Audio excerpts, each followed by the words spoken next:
is just 10 best guys, kind of giving us an idea who's got more talent, where's the talent at. So let's go with that. Let's start at number 10 like we always do. Let's go with the center for the Chiefs, Creed Humphrey. So he's only his second year, but his first year he was instantly a top 3 to 5 center. Big literally piece. instantly, yeah. I think he was a second or third round pick. So he's not making a ton of money yet, which is really, really nice for them to go get cheap labor that also happens to be all pro level good.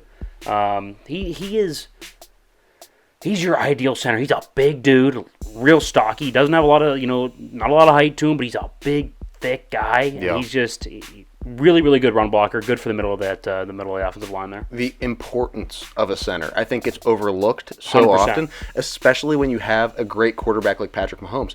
That center-quarterback relationship has to be perfect, right? I mean, we saw it with...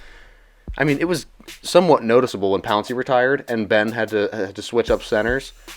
That quarterbacks really rely on having their guy, him being the type of guy that can step in so quickly and be a big piece for that offensive line. I mean, they've struggled in the past. So also, centers aren't just there. It's not just important because they touch the ball every play. Like that's obviously important. They're the ones that make a lot of the adjustments for the offensive line. Right, the quarterback and him are communicating, making adjustments, identifying rushes, all that stuff. So very important. He's done well. He's at number 10 here. Number 9, let's go Darius Slay. He's a big play corner, right? So he's going to get takeaways. He's going to jump routes. He's going to deflect ball. He's not like I think Sauce Gardner is a little bit better, but he's not as fun to watch, right? Because you just don't even see him. You don't hear his name for the entire game because he's locked down, right? Mm-hmm. He doesn't even come close to allowing his guy to get open to even get a ball thrown his way. Like Darius Slay, he'll take a couple chances. He's going to take a couple risks. It's going to be fun to watch. He'll be close to a pick pretty much every game. And I think that'll be no different than the Super Bowl. He's at number 9. And I think he's one of the best DBs in the league at playing press, right? Yeah. You look at those Short short yardage arms. Right, you have the short yardage situation when it's 3rd and 1, 3rd and 2, 3rd and 3, and a slant's coming, or a little bit of a fade's coming. He is locked down when you can press him and put him in man. I love that at 9. I agree. Let's go to number 8, Chris Jones, the defensive tackle for the Chiefs. Now, could arguably be higher, but I think value-wise, an interior defensive lineman, yes, can be a game wrecker, but I think edge rusher, wide receiver, right? Like I think tackles, those are more important positions. So that's why he's not higher. But at the end of the day, I mean, he is a game wrecker. You can't deny what he's done this season. Does he have an argument for the best interior defensive lineman right now? I think so. Because Aaron Donald was not at the top of his game this season. Nope. Cam Hayward's probably up there. He's up there, but he wasn't that level this year. Dexter Lawrence from the Giants, Quinnen Williams from the Jets, but I think I'd take Chris Jones. Right now, if I had to take a defensive tackle to start an organization with, I'd probably take Chris Jones. And what a flip that was, too, from last season. I mean, he was good, but he wasn't like this. Wasn't this. He has elevated to a different level. And we know how important that is, especially because of some of the weaknesses in the Chiefs secondary. So yes, you have to be able to having somebody that either stop the run, rush the pass rusher, or rush the passer. Yeah, I get it. Number 7 here, Hassan Reddick. Again, like I said, I think edge rushers are more valuable. You saw his value. First of all, I know nobody likes to say it, and it's not like he purposely did it, but there was value. Like, he knocked Brock Purdy out of the game. Yeah. And I'm not saying that, like, that's the goal, but it's something, right? It's something. And he's wildly productive, even not including that fact he had two sacks, 3 tackles for loss. I think he had 2 forced fumbles, one forced fumble, a fumble recovery. Right? He was just everywhere. Yeah. He was everywhere. He is no fun to block off the edge. He's been a really underrated pass rusher for the last 4 years-ish, roughly. But I think he's a really, really solid edge piece. He's kind of the lifeblood of the pass rush for the Eagles, which is the best in the league, so he's at 7. I was going to say, he is the cornerstone that it's all built around, and that pass rush for the Eagles has been crazy this year. Yeah. Look, a little bit of a side conversation, more about a matchup thing, but it's worth being mentioned. Mahomes didn't look the same mobility-wise. I mean, he moved enough, but he was hobbling, he was grimacing, he was wincing. That's the Bengals pass rush. If you remember the box check game that we did last week, they didn't get a check in that box. They're bottom 5, so obviously they're not going to be a top pass rush in the league. Now you go see Philadelphia, number 1. This is going to be a matchup. Let's go number 6, Joe Tooney. So he's the guard for the Chiefs, probably a top 2 guard in the league. And I know guards don't have a ton of value.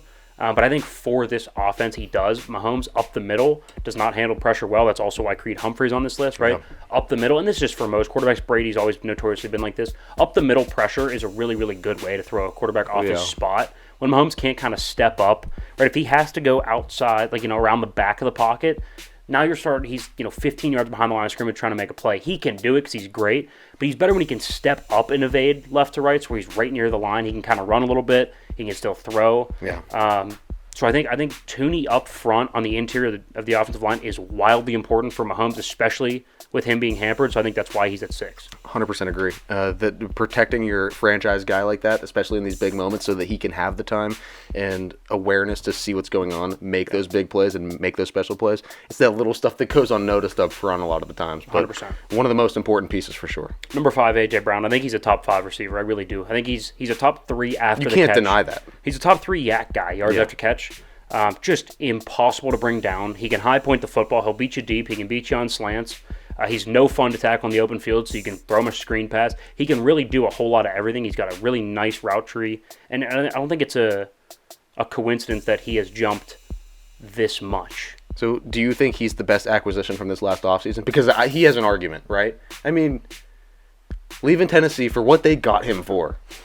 And they add A.J. Brown, who has just had an absolutely stellar season. And by the way, one of the best targets for a younger quarterback in Jalen Hurts. You could make the argument that it's the best pickup in the offseason.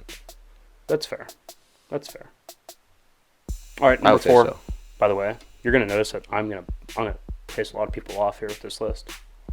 Number 4 is Jason Kelce. So he's the center for the Eagles. Again, wildly important. Man. What? No, I mean, I agree. No, hold up. It gets worse. There's somebody that's not on here. But it's for a reason, and I'll explain at the end. Okay. But anyway, Jason Kelce at 4.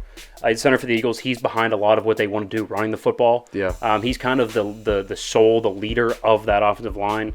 Like I said, able to point out blitzes, rushers, leading, in run blocking, hasn't allowed a sack in, I think 2 years, so it's just ridiculous. Leading in morale, too. That dude keeps the energy up. Yeah, he's a lot like Travis, but, because they're brothers, so that makes sense. Yeah. But, yeah, again, like you said, morale, leader, right, very good. Number 3 here, Lane Johnson, their right tackle, who's playing through a torn groin. That's usually something that sidelines you for a while, yeah? You would think. He tore it, rested, retore it, and is still playing through it. Not allowed a sack. Shut down Micah Parsons, made him not even a factor. Nick Bosa, good luck. Didn't work. It's insane. It's literally insane. All right, number 2, Travis Kelce. Tight end, number 1 tight end in football, probably a top 5 of all time. The route tree is incredible. And I would say with Mahomes hurt, he is the number 1 target easily. It's not even all that close. Yeah. He's got, second or third most receptions in postseason history, behind Gronk maybe of all time. And maybe behind Jerry Rice as well. I don't even know. I'll have to pull it up. But either way, Travis Kelce at 2. He's an all-time talent. You should have teased this. You should have teased it in the very beginning, because now for these past 4, I've just been sitting here waiting, counting down. You haven't said 2 names. So which fan base are we going after this week? Number 1 is Patrick Mahomes. Oh, sorry, Jalen. Sorry.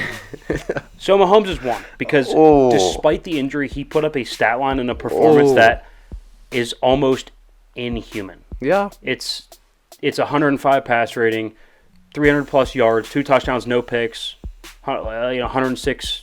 Did I say 105, 106 pass rating, 67% completion on one leg, throwing to backups with backups protecting him. With backups protecting him, and so I'll explain. You have to explain yourself here. Why doesn't Jalen make it?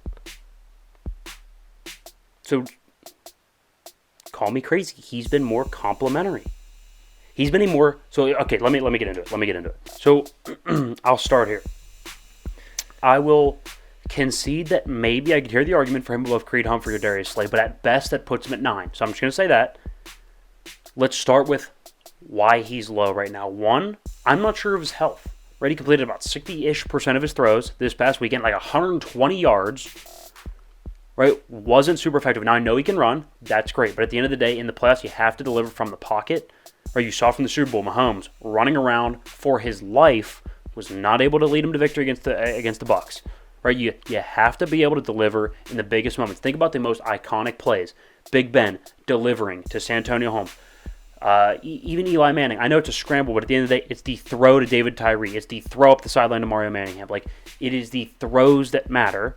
And in his last 4 games, where I said it's coming into this game, it's the momentum recently coming into this game. His last 4 games, he's averaging 61% completion percentage, 205 yards a game, 2 touchdowns, 3 picks in that 4 games. 2 touchdowns, 3 picks. More picks than touchdowns. 79 pass rate. Right, so, and like I said, it's not completely his fault. He's been hurt. I don't think that shoulder's 100%. I don't even think it's 75%. I think it's closer to 65 to 70% healthy. He hurt his throwing shoulder. Yeah.